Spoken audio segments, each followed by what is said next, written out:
नमस्कार, मैं हूं आरजू अंसारी और आप देख रहे हैं राष्ट्रीय जगत विज़न न्यूज। छत्तीसगढ़ में फिर एक बार चावल उत्सव की शुरुआत हो रही है। 1 जून से 7 जून तक प्रदेश के 81 लाख से ज्यादा राशन कार्ड धारक परिवारों को 3 महीने का राशन एक साथ मिलेगा। यानी जून, जुलाई और अगस्त महीने का चावल एक मुश्त मिलेगा, और वो भी बायोमेट्रिक प्रमाणीकरण और पावती रसीद के साथ।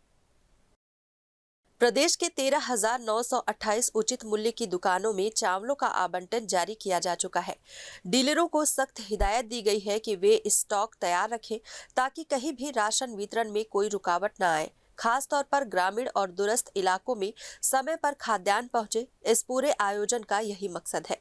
बुधवार को खाद्य विभाग की सचिव रीना बाबा साहेब कंगाले ने वीडियो कॉन्फ्रेंस के जरिए सभी जिला कलेक्टरों, खाद्य अधिकारियों और नागरिक आपूर्ति निगम के जिला प्रबंधकों के साथ तैयारियों की समीक्षा की और साफ निर्देश दिए कि हर उचित मूल्य की दुकानों में चावल का वितरण स्थानीय निगरानी समिति की मौजूदगी में ही हो और राशन तभी दिए जाएं जब लाभार्थी का बायोमेट्रिक प्रमाणीकरण पूरा हो जाए। साथ ही हर लाभार्थी को उसकी पावती रसीद देना अनिवार्य है।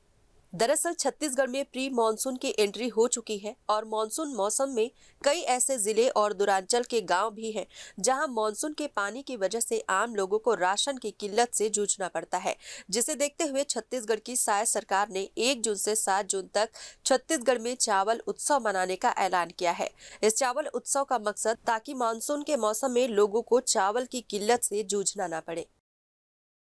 फिलहाल इस खबर में बस इतना ही। देश प्रदेश की खबरों से अपडेटेड रहने के लिए हमारे चैनल को सब्सक्राइब करें और नए खबरों के नोटिफिकेशन के लिए बेल आइकन को जरूर दबाएं। नमस्कार।